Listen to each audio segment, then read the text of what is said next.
Du fait que tu connais le Seigneur, du fait que tu l'as reçu comme étant Seigneur et Sauveur, Amen. L'ennemi n'a plus de pouvoir sur ta vie. Il pouvait déjà, jadis, éliminer. Amen. Depuis que tu étais une masse informe dans le ventre de ta mère. Amen. Si Dieu commence l'œuvre avec toi, c'est pour que cette œuvre aboutisse jusqu'à la finalité. Amen. Pour la gloire du Seigneur. Amen. Amen. Si une grossesse commence, cela doit aboutir jusqu'à l'accouchement. Amen. Amen. Dans le Seigneur, il n'y a pas de mort-né. Amen. Le diable peut retirer l'embryon qui se forme dans le ventre de 2 jours, de 1 jour. Amen. Mais il ne peut plus mettre sa main lorsque l'enfant s'est déjà formé dans le ventre. Amen. Donc les sorciers de ta famille pouvaient déjà te manger. Mais du fait que tu as donné ta vie au Seigneur, ils n'ont plus de pouvoir. Amen. Donc si tu attends que quelqu'un est mort, ensorcelé par la famille, c'est que la personne ne priait pas. Amen. Philippiens, au chapitre 1, verset 6.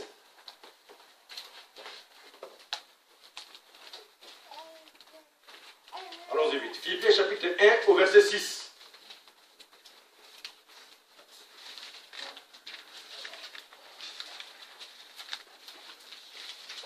Nouveau Testament. Philippiens chapitre 1 au verset 6.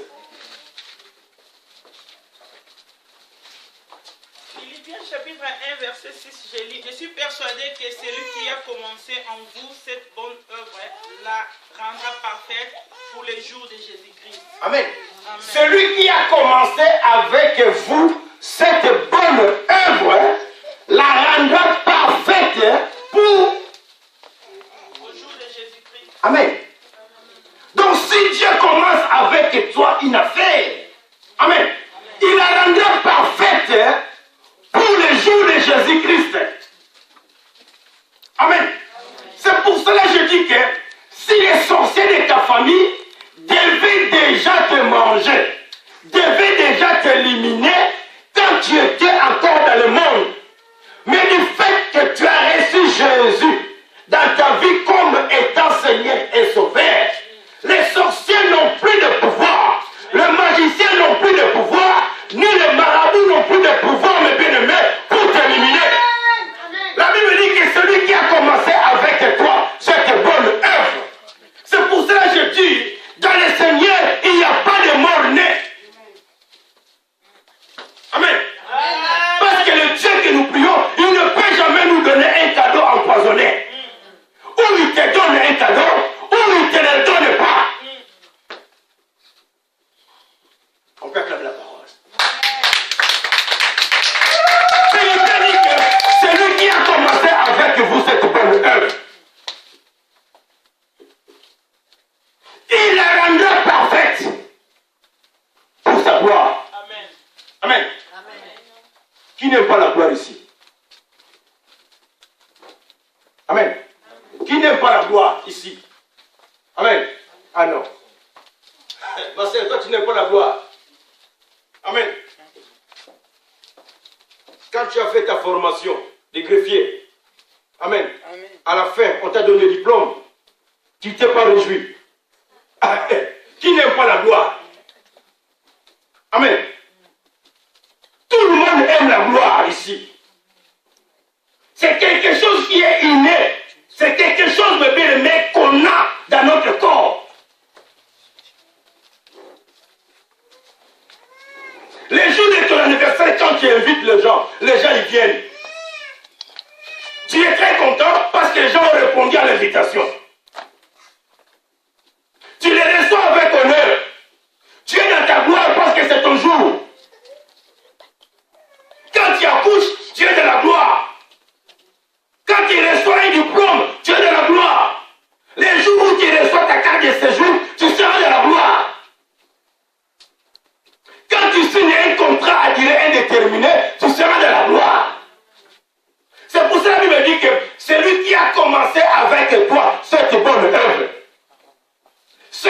ce pays sans papier. Tu changes de pays. Tu as commencé en Italie. Pas de travail. Amen. Tu viens en France quand tu as le boulot. Mais tu seras dans la gloire. Amen. Tu vas glorifier ton Dieu. Alléluia. Tu seras joyeux. C'est pour ça qu'il me dit que celui qui a commencé avec vous, cette bonne œuvre, Amen, Amen. la rendra parfaite pour le jour de Jésus. C'est pour ça que je dis, les sorciers n'ont plus de pouvoir sur ta vie. Voyons bien aimer la vie de Moïse. Moïse qui était un hébreu, un enfant de Lévi. Amen. Amen. Pharaon avait décrété une loi en Égypte que tout hébreu mâle qui sera né sera éliminé. La mère de Moïse est tombée enceinte. Elle a accouché. Mais les sages femmes, la Bible dit, elles étaient habiles. Amen. Amen. De tuer tout premier-né mâle garçon des Hébreux. Parce que les Hébreux, ils étaient des robustes. Amen. Amen. Mais quand la maman de Moïse a accouché, Dieu a commencé déjà à faire grâce pour la vie de Moïse. Amen. Les sages-femmes n'ont pas pu éliminer, n'ont pas pu tuer Moïse. Parce que Moïse avait déjà la grâce de Dieu. Amen. Mais ils en ont tué, mais beaucoup d'Hébreux avant la naissance de Moïse. Mais quand la maman de Moïse a donné vie à Moïse, les sages-femmes ont épargné Moïse. Amen. Amen. Sa mère a eu peur. Elle a fait un panier. Elle a mis l'enfant. Elle a jeté l'enfant où? Dans le Nil.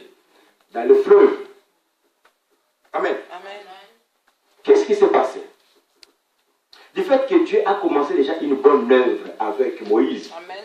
il a fallu que Dieu puisse la rendre parfaite. Amen. Amen. Automatiquement, mes bien-aimés, la Bible dit quoi? La fille de Pharaon.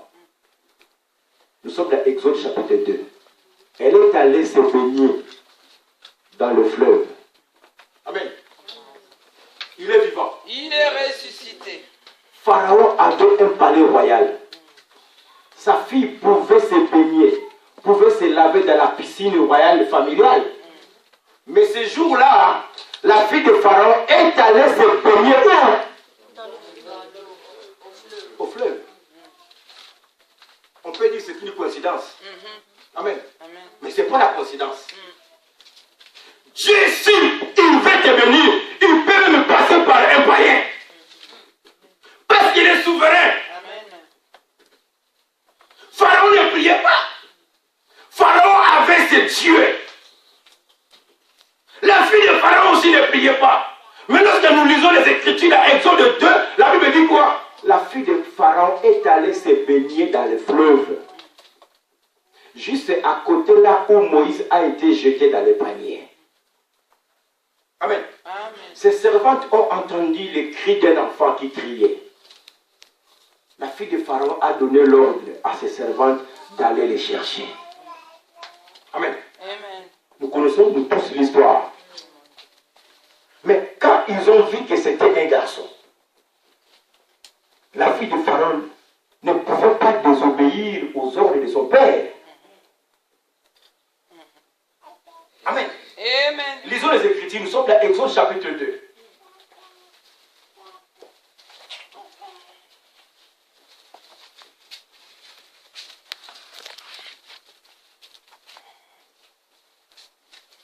Un homme de maison de Lévi avait pris pour femme une fille de Lévi.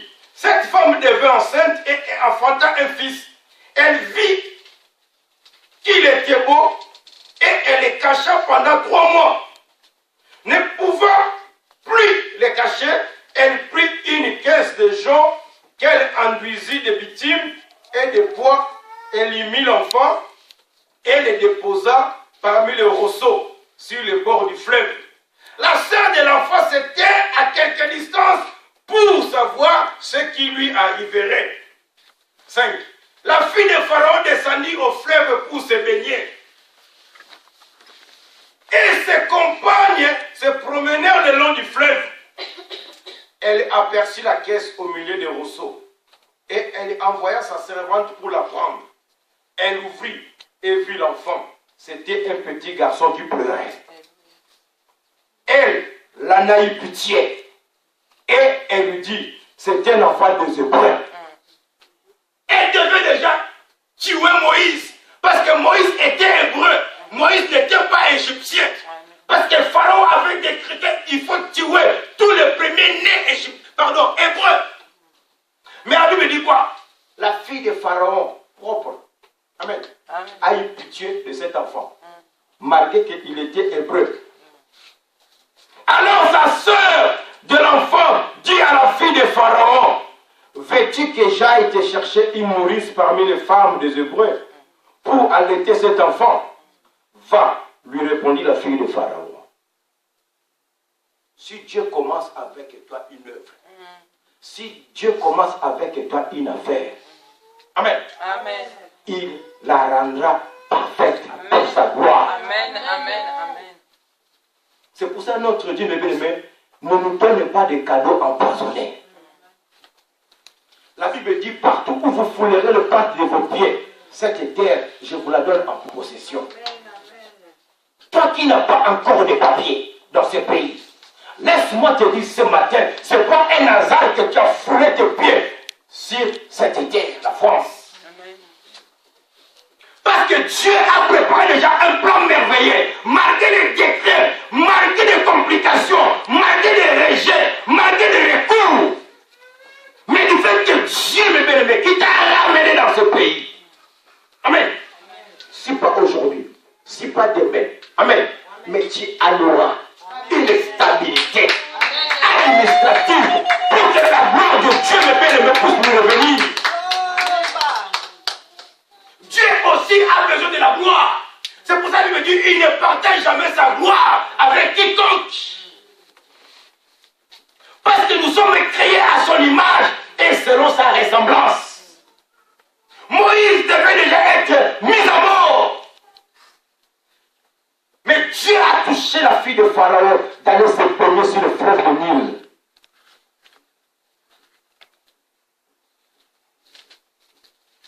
Elle a eu pitié de cet enfant hébreu qui criait. Ce n'est pas que Moïse était beau de figure, ce n'était pas que Moïse était comment, mais ça c'était dans le plan de Dieu. Amen. Il est vivant. Il est ressuscité. Lui qui était hébreu. Mais il y a eu une Égyptienne qui a eu pitié de lui. Il y a eu une Égyptienne, ce n'est pas n'importe qui, mais la fille propre à Pharaon, au roi des rois, qui a sauvé la vie de Moïse. Dieu a pu toucher. Dieu, s'il peut venir, il peut passer par n'importe quel canal. Parce qu'il est souverain et il reste toujours souverain.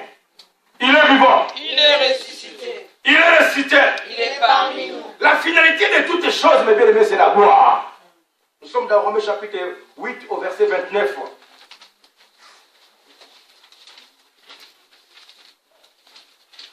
Romains chapitre 8 au verset 29. Je lis au nom du Seigneur. Amen. Car ceux qu'il a connus d'avance, il les a prédestinés à être semblables à l'image de son Fils, afin que son Fils fût le premier-né entre plusieurs frères. Et ceux qu'il a prédestinés, il les a aussi appelés.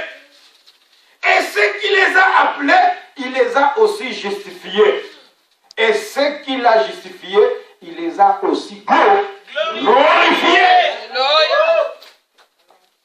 Nous avons besoin de la gloire pour que le monde sache que nous avons un Dieu. Amen. Parce que nous avons été appelés, nous avons été sélectionnés.